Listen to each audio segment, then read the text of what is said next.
Hey guys, so this is my second chance or second shot at this video. We're going to talk about the other major prophets.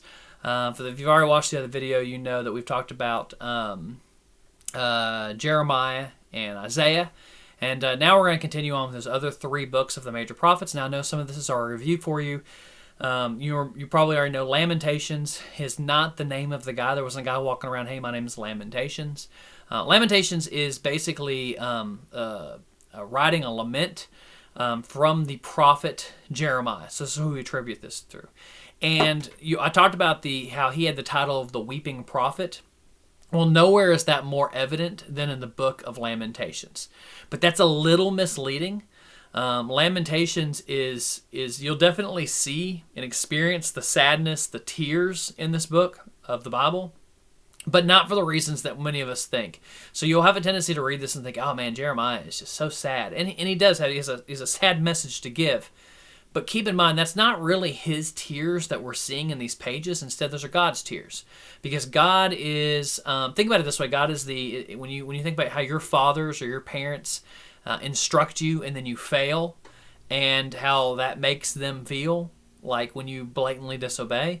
Well, that's kind of Lamentations. Lamentations is basically God's message, and you see his sadness about how his children, his followers, have rejected him. They've not done what he's asked them to do.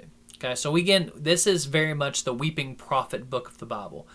Nowhere in the book, I should point out, nowhere in this book is Jeremiah actually called the writer or the author of this book. But there are several parallels that you'll see when you read this book as to why we associate this book with Jeremiah. So if you read Jeremiah and then you read Lamentations, you can kind of connect the dots like, oh yeah, that definitely sounds like the same dude saying these things. Okay, and again, you see this in the poems. Now, each chapter, like I said, this is a shorter one. The only reason it's included in the major prophets is, again, it's attributed to Jeremiah.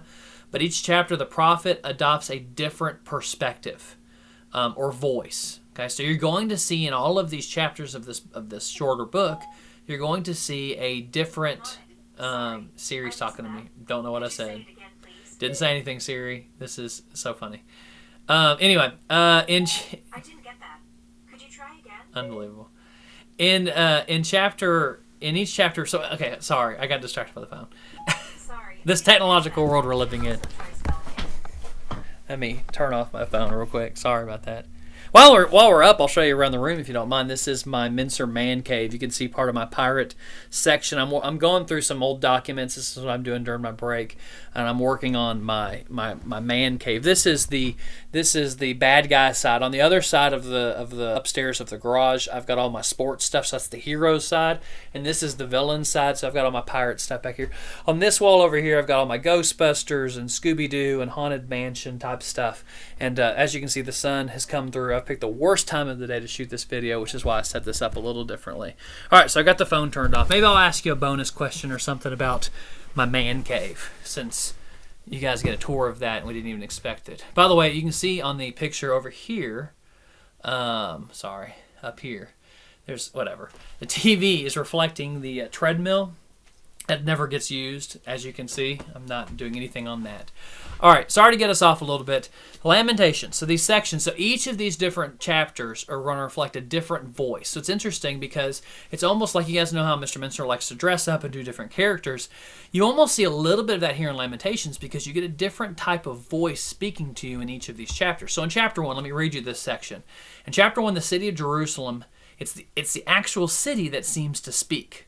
So you read this and it's like, okay, Jeremiah is actually writing from the perspective of the city. Let me give you an example. It says, how deserted lies the city, once so full of people. Bitterly she weeps at night. Tears are on her cheeks. Jerusalem has sinned greatly and so has become unclean. She herself groans and turns away.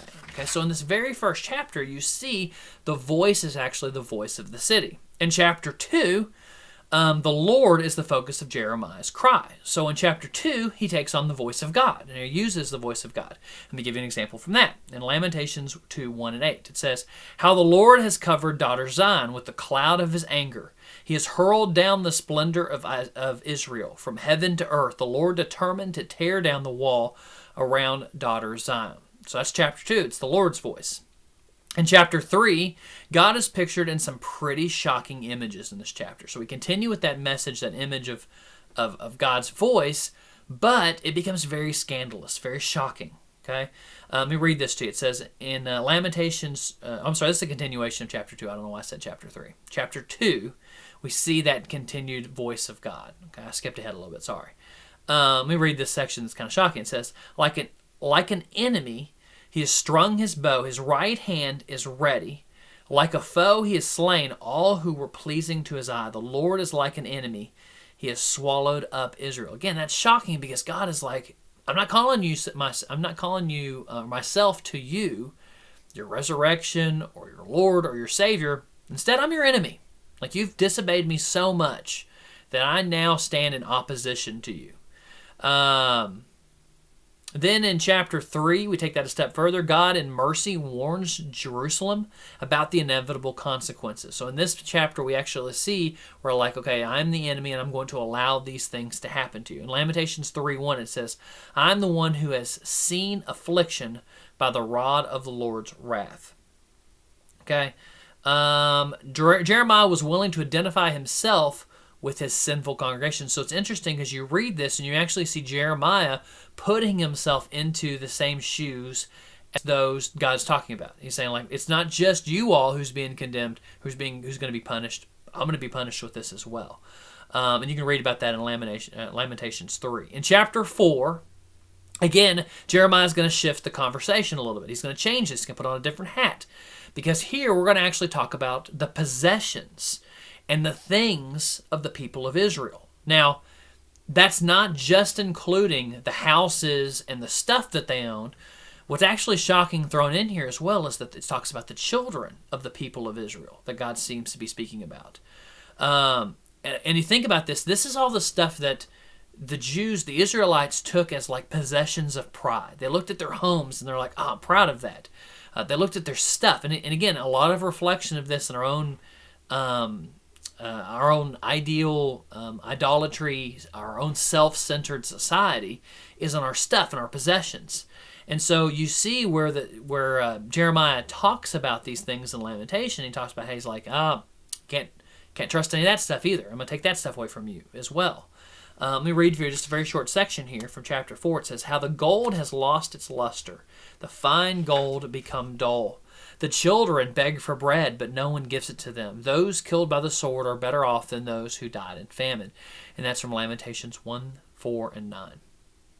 Chapters 4, 1, 4, and 9.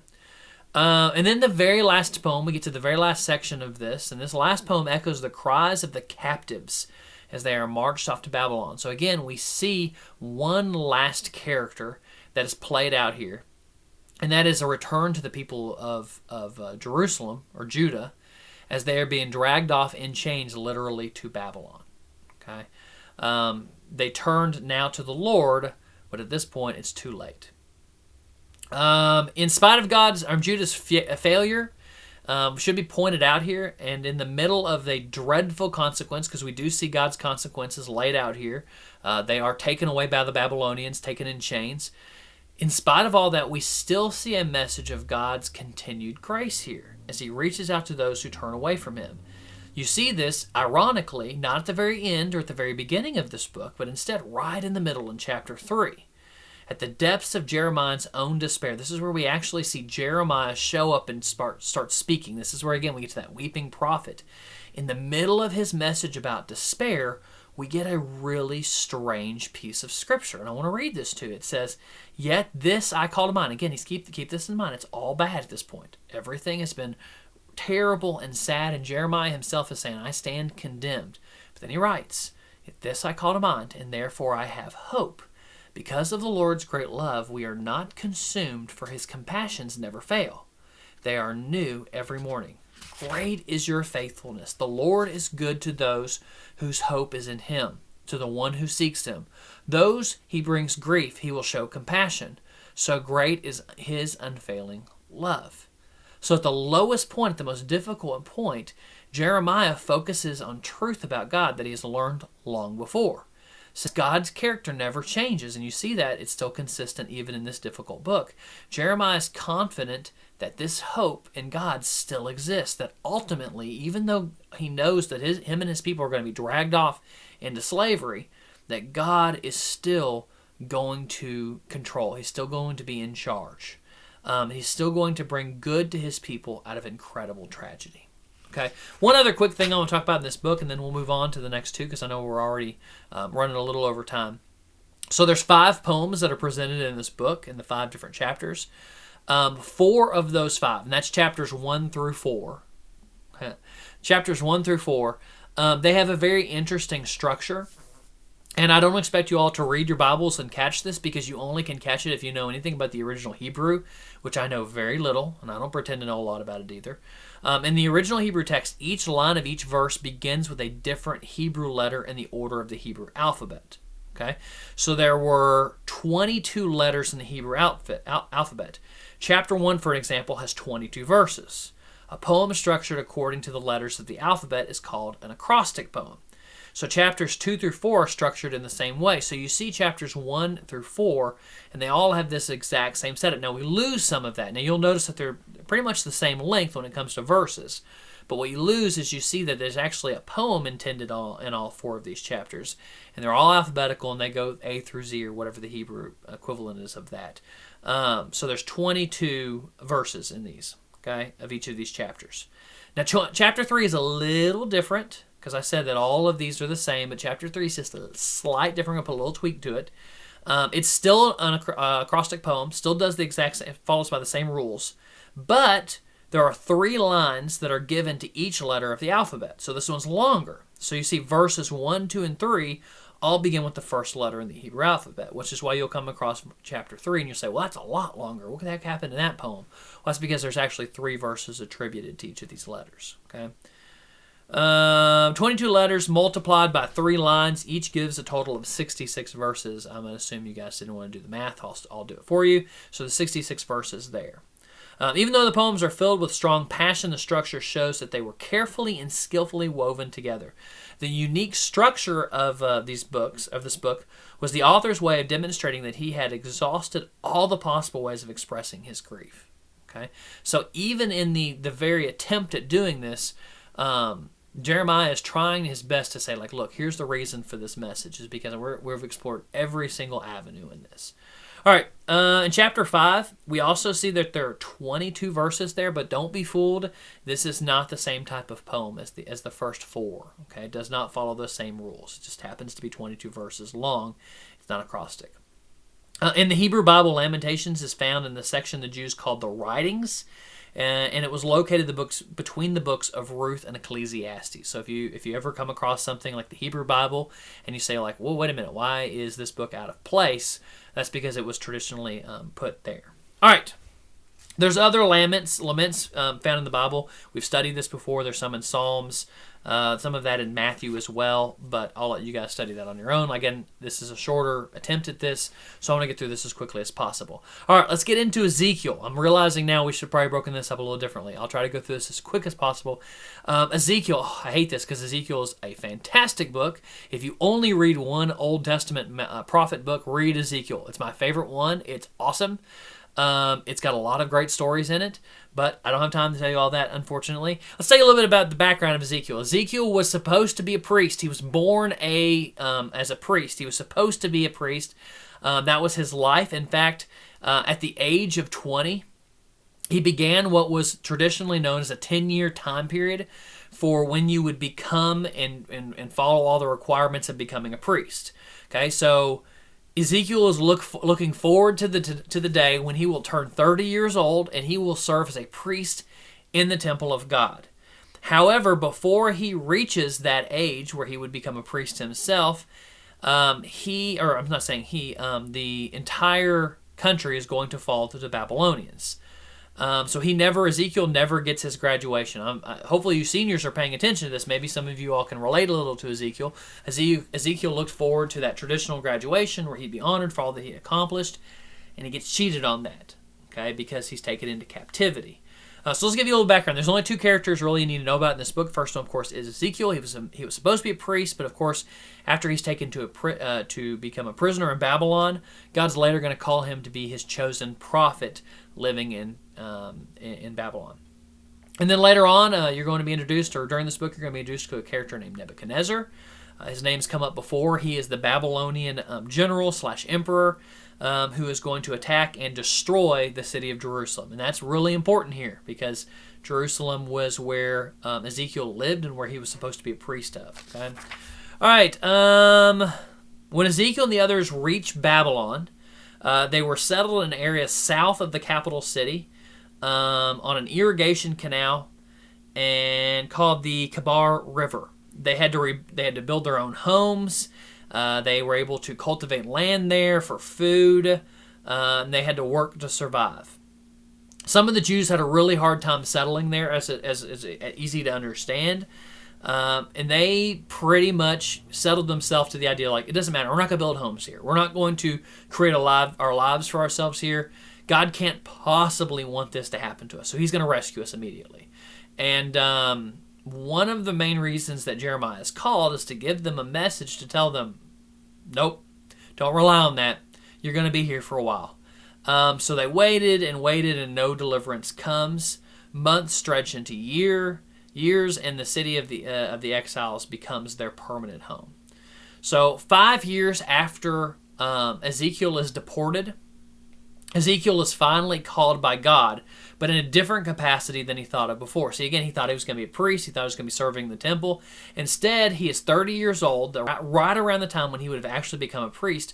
God says, okay, it's time to start your ministry, but instead of being a priest, I want you to be a prophet. And I've got some messages that I want you to give my people, okay?